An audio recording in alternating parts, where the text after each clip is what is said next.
मैं बस कॉलेज चला गया उस महिला मित्र के चक्कर में। कोटा में 2-3 बार मेरी लड़ाइयां भी हुई, ठीक है, 2 बार पुलिस केस भी हुए, घर वाले भी आए। चलो ठीक है, आप लोग पूछ रहे हैं तो मैं बता देता हूं, और बिना मसाले वाली बता देता हूं, ठीक है। हम जब 11वीं क्लास में थे, 11th क्लास में, ठीक है, तो हमें एक महिला मित्र पसंद थी, ठीक है, जो हमसे 4 साल बड़ी थी, 4+। अब ये नहीं पता कैसे लिखते, लेकिन ठीक है।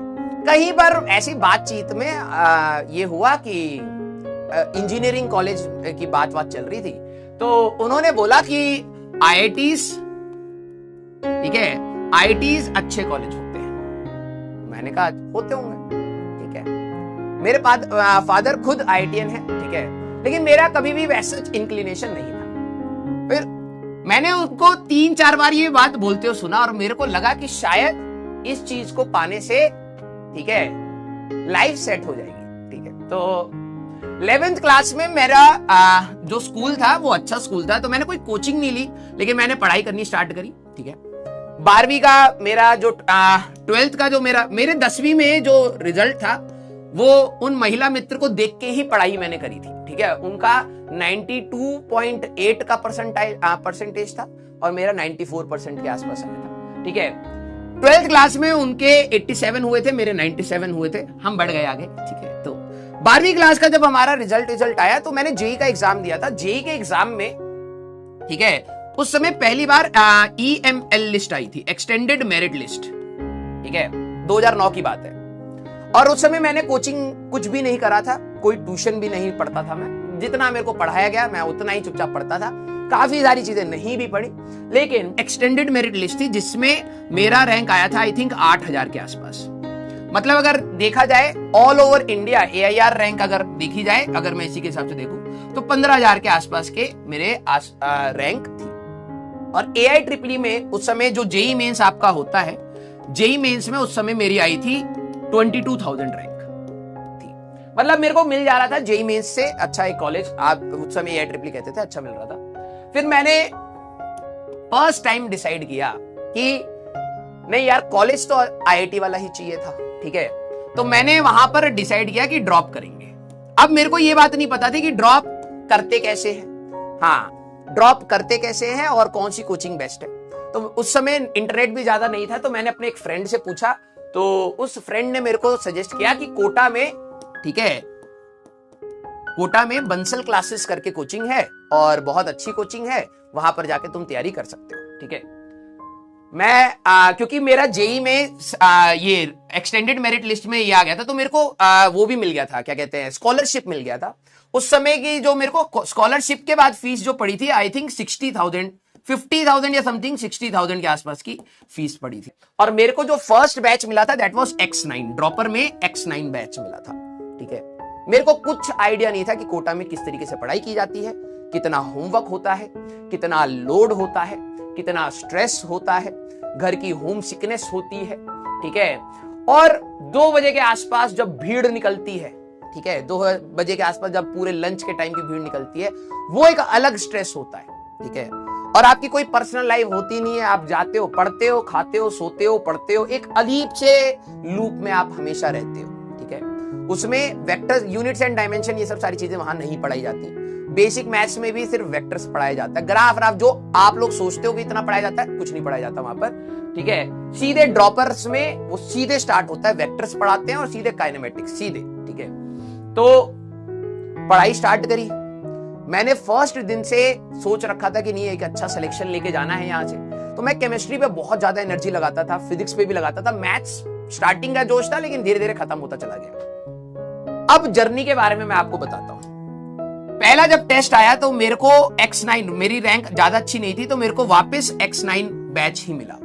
बहुत डिमोटिवेटिंग था, सेम बैच में रहने में भी बहुत डिमोटिवेशन लग रहा था, ठीक है। लेकिन मैंने अपनी पढ़ाई नहीं रोकी। मेरे को जितना समझ आता था, जितनी मेरी कैपेसिटी होती थी, मैं घर पे भी ज्यादा नहीं बताता था अपने स्ट्रेस के बारे में, लेकिन जितना मेरे से हो पाता था मैं उतना पढ़ लेता था, ठीक है। मेरे को अगर लग रहा था कि यार मेरे से नहीं हो पा रहा है, तो मैं छोड़ देता था। मैं इतना ज्यादा उस टाइप का स्ट्रेस नहीं लेता था, ठीक है, कि बैकलॉग हो गया है या फिर ये हो गया है। मैं ग्रुप स्टडीज पर भी बिलीव नहीं करता था। कई सारे बच्चे वहां पर क्या होते हैं, दोस्त बन जाते हैं, कहते भाई चलो ग्रुप स्टडी करेंगे, रात को एक साथ बैठ के करेंगे, और गपियाना ही होता था मोस्ट ऑफ द टाइम। मेरे को एक कहते हैं ना कि एक फेक दुनिया टाइप की बन जाती है आईआईटी के बारे में दिन भर सोचना, ठीक है, क्योंकि उस टाइप से ओवर हाइप कर दिया था कि आईआईटी में ये है वो है एंड ऑल सारी चीजें। तो X9 में जब टेस्ट वेस्ट होने लगे धीरे धीरे, तो मैं X9 के बाद X5 में गया, X5 के बाद मैं X3 में गया। मेरा लास्ट बैच X3 पर मेंटेन हो गया था, और टेस्ट देते देते आखिरी तक मेरी जो रैंक आ रही थी वो 100 के अंदर आनी स्टार्ट हो गई थी। मतलब it was a good rank. अब कई लोग सोचेंगे 100 के अंदर टॉप रैंक में आने के बाद भी आपका सिलेक्शन में आखिरी लास्ट रैंक क्यों? आखिरी में बच्चा टेस्ट नहीं देता है, बहुत ही कम सिलेक्टेड बच्चे टेस्ट दे रहे थे, सिलेबस फुल सिलेबस के टेस्ट हो रहे थे, तो ऑब्वियस ही बात है कि कम बच्चों में रैंक अच्छी आ जाएगी। लेकिन मेरे को यह बात तब तक नहीं पता थी जब तक मैं घर नहीं आया। मेरे को ऐसा लगता था कि मैं बहुत इंप्रूव कर रहा हूं, इतना आसान नहीं है, ठीक है। अपार्ट फ्रॉम स्टडीज बहुत सारी चीजों के अलावा भी आपको चीजों को फेस करना पड़ता है।